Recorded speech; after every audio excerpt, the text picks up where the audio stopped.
Halo, selamat malam, selamat pagi atau selamat sore. Kali ini saya akan membahas bagaimana cara membedakan hub yang masih pelor dan hub yang sudah bearing. Caranya gampang sekali, kita tinggal lihat tipe dari asnya saja. Ini 90% ya selama saya mengalami atau berjualan spare part sepeda.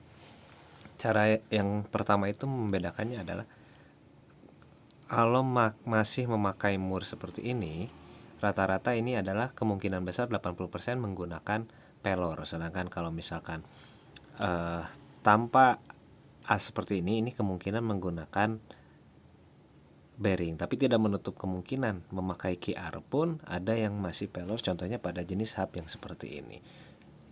Bagaimana kita membedakannya selain dari jenis asnya atau dari jenis baut yang dipakai? Cara kedua untuk membedakan hub tersebut masih bearing atau masih pelor, kita cukup putarkan seperti ini.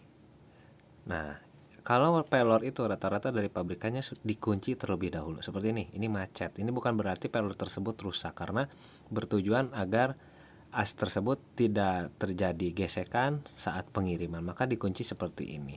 Ini sebetulnya hanya tinggal disetting saja, dilonggarkan saja baut konesnya yang sebelah sini. Itu terjadi setting saat kita menyeting jari-jari ya biasanya. Jadi bukan berarti hub ini rusak, tapi memang settingan dari pabrik seperti ini agar tidak terjadi kerusakan saat pengiriman. Itu yang membedakannya, bahwa kalau pelor itu rata-rata asnya itu ada baut dan kones seperti ini. Ini adalah jalur lintasan untuk pelor. Nah, di sini rata-rata kalau yang pelor masih menggunakan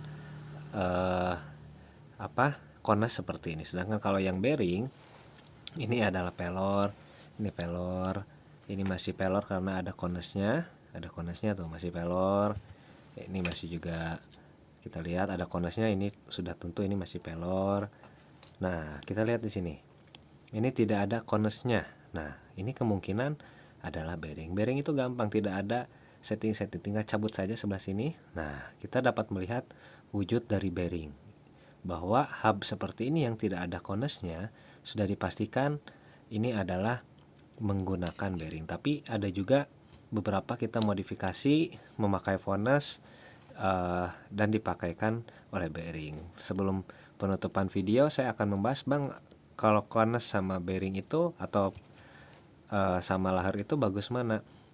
Sebenarnya pelor dengan lahar itu dengan bearing itu sama-sama bagus ya, cuman kelebihan dari bearing itu minim perawatan, tidak usah disetting dari awal, sudah performa yang maksimal, tidak usah banyak pelumasan karena bearing itu atau lahar itu sudah tertutup seperti ini. Sedangkan kalau pelor ini terbuka dan gampang terkena debu. Jadi kalau misalkan kalian mau pilih hub apa, saran saya sih mending memakai hub yang bearing seperti ini. Selain perawatannya mudah, tidak banyak perawatan, tidak banyak setting-setting, dari awal masang sampai nanti rusak performanya maksimal. Tetapi kalau misalkan hub seperti ini harus banyak perawatan, ganti stempet, settingnya harus betul. Karena kalau settingnya tidak betul, yang pertama bisa merusak harness, yang kedua bisa merusak pelornya, dan yang ketiga performanya tidak akan maksimal. Jika terlalu kencang maka akan peret seperti ini. Jika terlalu longgar maka dia akan terasa ban itu seperti goyang. Nah itu. Tapi apa, Bang, kelebihan dari pelor dan juga bearing? Nah, sekarang kita bahas kelebihan dari pelor ini. Pelor ini kelebihannya yang pertama adalah biayanya sangat murah. Perawatannya sangat murah. Terus spare partnya bisa dicari di mana-mana.